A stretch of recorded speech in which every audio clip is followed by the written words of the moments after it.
Spain की पहाड़ियों में एक ऐसा शहर है जो दिन के उजाले में तो किसी खूबसूरत पेंटिंग जैसा लगता है, पर जैसे ही सूरज ढलता है उसकी खामोशी रूह कंपा देती है।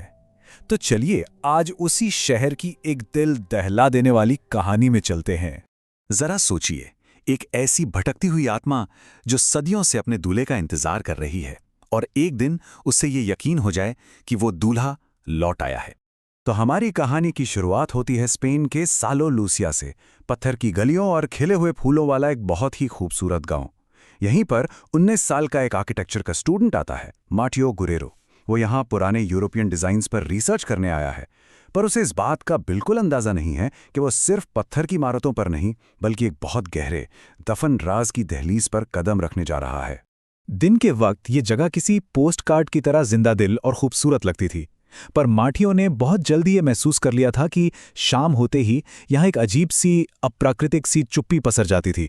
सड़कें एकदम वीरान हो जाती थीं, घरों की खिड़कियां बंद। ऐसा लगता था जैसे कोई अनजाना खौफ पूरे शहर को अपने घरों में कैद कर लेता हो। एक शाम ऐसे ही घूमते हुए मार्टियो पुराने चर्च के पास बने एक कब्रिस्तान पहुंच गया। वहां पड़ताल करते हुए उसकी नज़र एक टूटे हुए शादी के मेहराब पर पड़ी। उस पर जो फूल लटक रहे थे वो सदियों पुराने लग रहे थे, और उसके ठीक नीचे की मिट्टी वो अजीब तरह से काली थी, इतनी काली जैसे वहां कभी कुछ उगा ही ना हो। खैर, मार्टियो ने उस मेहराब को ज्यादा तवज्जो नहीं दी और आगे बढ़ गया। लेकिन उसे ये नहीं पता था कि उसने खुद को एक ऐसी चीज की नजरों में ला दिया था जो सदियों से इंतजार कर रही थी। और बस उसी रात से अजीब और डरावनी घटनाओं का वो सिलसिला शुरू हो गया। पहली रात तो सिर्फ दूर से आते कदमों की हल्की आहट सुनाई दी। फिर अगली रात उसने अपनी आंखों के कोने से एक पल के लिए एक सफेद परछाई सी देखी। ऐसा लगा जैसे कोई लंबा सा सफेद गाउन पहने खड़ा हो। और फिर जब रात एकदम सूखी थी तब उसके गेस्ट हाउस के दरवाजे पर ताजे गीली मिट्टी के पैरों के निशान मिले। ये देखकर मार्टियो का दिल तो डर से बैठ गया, लेकिन एक आर्किटेक्ट होने की वजह से उसकी जिज्ञासा उस पर हावी हो गई।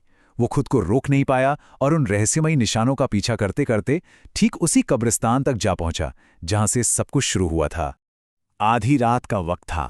कब्रिस्तान पर एकदम घोंटू सन्नाटा छाया हुआ था, और तभी उस टूटे हुए मेहराब के ठीक नीचे मार्टियो ने उसे देखा। एक औरत का साया, एक फटे हुए सफेद वेडिंग गाउन में, जिसका चेहरा एक घूंघट के पीछे छिपा था।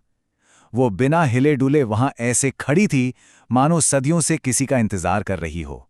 जैसे ही वो साया धीरे, बहुत धीरे मार्टियो की तरफ मुड़ा, हवा से उसका घूंघट हल्का सा सरक गया, और जो चेहरा मार्टियो ने देखा उसे देखकर उसकी सांसें जैसे जम सी गईं। हड्डी जैसा सफेद चेहरा, अंदर धंसी हुई बेजान आंखें और गालों पर सूखे हुए खून के आंसू, और इससे पहले कि मार्टियो चीख पाता वो साया हवा में गायब हो गया। मार्टियो कांपता हुआ किसी तरह अपने गेस्ट हाउस लौटा। सुबह होते ही उसने गेस्ट हाउस के बूढ़े केयरटेकर को सब कुछ बता दिया। जैसे ही मार्टियो ने उस मेहराब का जिक्र किया, केयरटेकर का चेहरा डर से सफेद पड़ गया, और फिर कांपती हुई आवाज में उसने शहर का वो राज खोला जिसे हर कोई जानता तो था, पर जिसके बारे में बात करने की हिम्मत किसी में नहीं थी। ये कहानी थी 1889 की, इजाबेला रोमेरो नाम की एक लड़की की। वो उसी मेहराब के नीचे अपने दूल्हे हावियर का इंतजार कर रही थी, पर हावियर कभी नहीं आया। वो उसे धोखा देकर शहर से भाग गया था।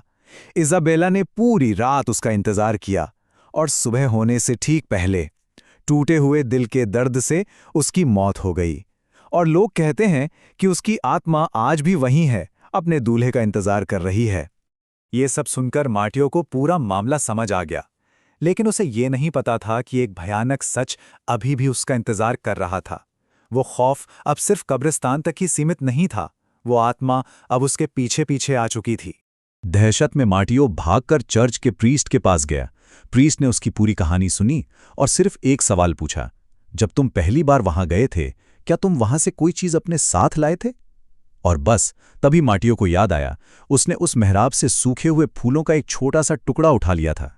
ये सुनते ही प्रीस्ट की आंखों में खौफ उतर आया, और उसने जो कहा उसने मार्टियो के पैरों तले से जमीन खिसका दी। उन फूलों की वजह से, प्रीस्ट ने कहा, इजाबेला की आत्मा को लगता है कि उसका दूल्हा हावियर उसे लेने लौट आया है। उसे लगता है कि वो दूल्हा तुम ही हो। उस रात खौफ अपने चरम पर पहुंच गया। कदमों की आहटें इस बार सीधा माटियों के कमरे के दरवाजे पर आकर रुकीं। पूरे कमरे में गीली मिट्टी और सड़ते हुए फूलों की भारी गंध फैल गई। दरवाजे के नीचे से एक परछाई उभरी और फिर दरवाजे का हैंडल अपने आप बहुत धीरे धीरे घूमने लगा।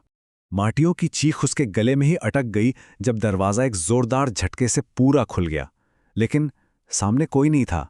गलियारा बिल्कुल खाली और खामोश था। माटियों ने एक कांपती हुई राहत की सांस ली ही थी कि उसकी नजर अपने कमरे की खिड़की पर पड़ी और शीशे के ठीक उस पार वही हड्डी जैसा सफेद चेहरा अपनी बेजान आंखों से सीधा माटियों को घूर रहा था। बस अब बहुत हो चुका था।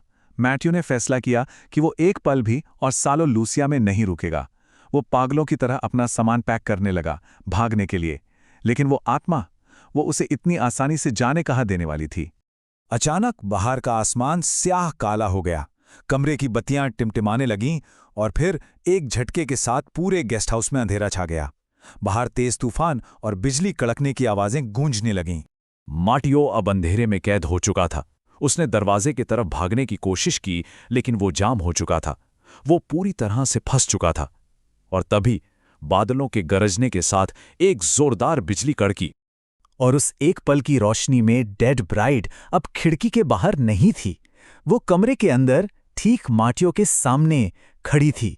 केयरटेकर ने माटियों की दिल दहला देने वाली चीख सुनी। वो भागकर अंदर आया, लेकिन कमरे में सिवाय टूटे फूटे सामान और खुली खिड़की के और कुछ नहीं था। माटियों वहां से गायब हो चुका था। अगली सुबह माटियों की लाश मिली, उसी पुराने कब्रिस्तान में, उसी टूटे हुए शादी के मेहराब के ठीक नीचे, ताजी गीली मिट्टी से ढकी हुई। शहर वालों का मानना है कि उस दुल्हन ने आखिरकार अपने दूल्हे को हासिल कर ही लिया था, हमेशा के लिए। सालो लूसिया में आज भी सूरज ढलते ही वो अजीब सी खामोशी छा जाती है और लोग कहते हैं कि इज़ाबेला की आत्मा आज भी उस मेहराब के नीचे खड़ी है। उसका इंतजार कभी खत्म नहीं होगा। वो अब भी इंतजार कर रही है अपने अगले दूल्हे का।